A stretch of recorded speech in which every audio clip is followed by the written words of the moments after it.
Australia is in a per capita recession still, and has been for quite some time now, with GDP decreasing on a per person basis. And while the headline GDP number has actually increased, that's only because of population growth or immigration and government spending. It appears that Australia overall is getting rather poorer on a per person basis. And if you've got any thoughts about the economic data, well, let me know that in the comments below. But otherwise, let's unpackage it. So starting with the GDP number overall, well, GDP increased 1.1% year on year. However, it only increased 0.1% in the last quarter, which is down on the prior reading of 0.3%, or 0.2% before that, or 0.4% before that still, or 0.6% in the December to March quarter in 2023. In essence, GDP has been stagnating, only increasing at a rather anemic rate, and a rate that was below market expectations. However, things get worse, because we can look at this on a per capita basis, the GDP or output per person. And here, things look rather dire. GDP per capita fell 1.3% year on year, fell 0.4% in the last quarter, and fell 0.2% in the quarter before that, and 0.5% in the quarter before that still, and then 0.2% in the quarter before that. In essence, GDP per capita has been declining for quite some time now, suggesting that immigration is really the main reason GDP is actually looking somewhat presentable. Because without the number of people increasing, well, GDP would have gone backwards because GDP per capita has actually decreased. We can also see some other issues here, because it's not just immigration that is propping up GDP, it is government expenditure. The government seems to want to spend more and more of your money, and this ultimately is going to backfire. Government expenditure increased 1%, and it contributed 0.2 percentage points to GDP. Government expenditure here seemingly was due to increased social assistance benefits to households, including programs such as Medicare or the Pharmaceutical Benefits Scheme, and some energy bill relief. The main issue, of course, is that government expenditure needs to be paid for by someone, which is the taxpayers. And government expenditure here is both inflationary and is the only reason GDP is being propped up. One can see why the government wants to spend more money, because if they didn't, then GDP would be in recession. The other issue with government expenditure, of course, is governments are not efficient. Governments tend to waste a lot of money. So when government is going around spending money, it's less effective and less productive than when the private sector is doing so.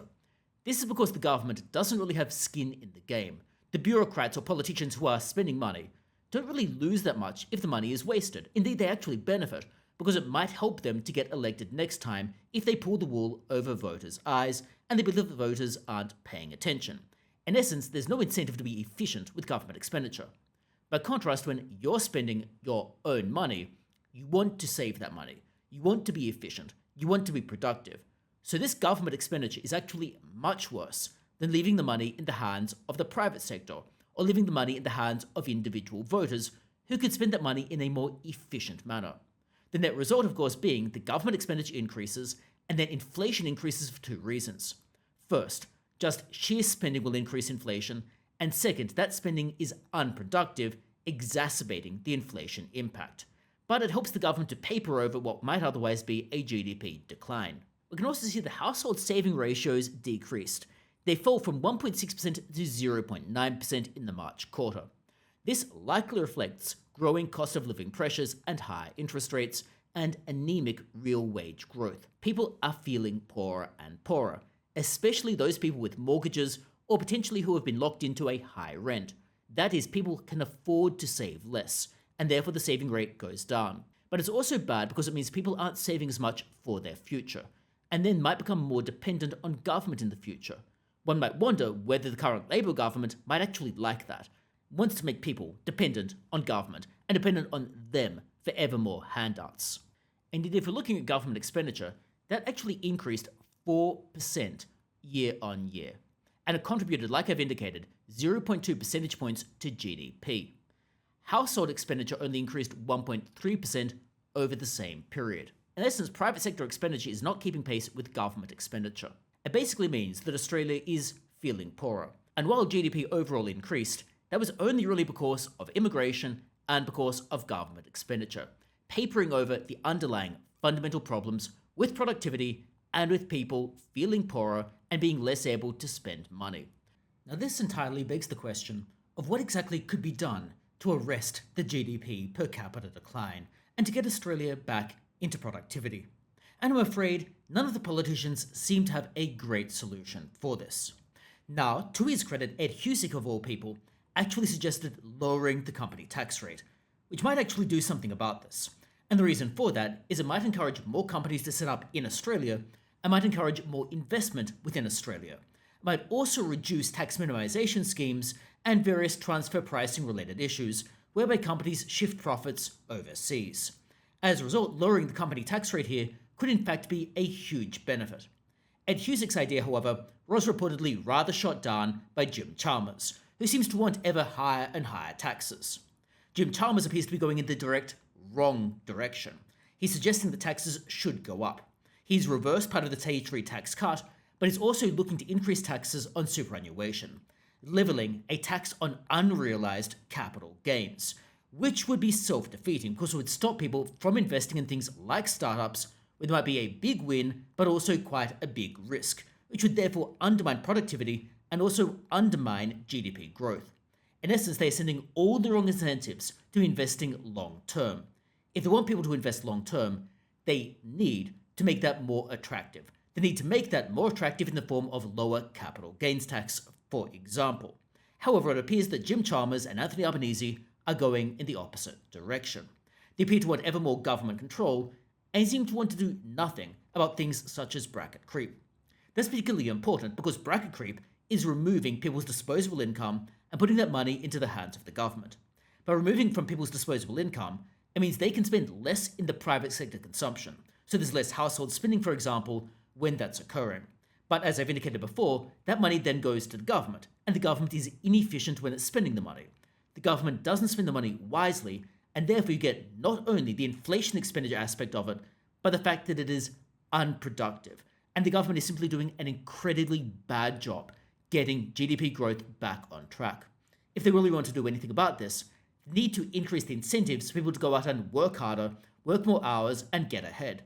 That would, for example, involve doing something about bracket creep and lowering taxes, not increasing them. After all, how many people are going to go out and work an additional hour when they're going to lose 50 cents in the dollar, or effectively lose half the additional time that they are working? It simply leads to people not taking on those extra shifts or doing those extra hours because the payoff simply isn't there when they are already exhausted from their full-time workload. It appears that Jim Chalmers doesn't understand the basic idea of incentivization. Jim Chalmers appears to be not really an actual economist, which is not surprising given that his PhD thesis was actually a dissertation on Paul Keating. And while he might be presented as a big brain economist, he in fact is not, and seems to just defer to his own ideology to make up these decisions. His ideology seemingly involving ever more state control. Now, it does lead to the issue of immigration. As I've indicated, immigration is the only reason we actually have positive GDP growth in addition to government expenditure. If you cut immigration, then potentially GDP would go into negative territory. This is because GDP per capita is itself declining, and therefore if you also cut immigration, you would get an overall GDP decrease. Now, there are swings and roundabouts about whether or not you do that. For example, there are concerns about the level of immigration and whether that is exacerbating inflation. However, of course, if you reduce immigration, there are some costs associated with that. The costs associated with it include, for example, GDP going to negative territory growth-wise. It also would crunch some industries, such as the education sector, and by reducing the education sector's profitability, or at least its ability to raise revenue, it would then adversely affect domestic students who rely on international students cross-subsidizing their education. So none of this is costless. Reducing immigration does have some costs associated with it. One then has to do a cost-benefit analysis in relation to Australia's immigration take, and that's really a topic for another time. But if you've got any thoughts about Australia's GDP figures, what's going wrong, and what should be done to get GDP back on track, let me know that in the comments below. And otherwise, thanks a lot for tuning in. Hopefully I see you next time as well.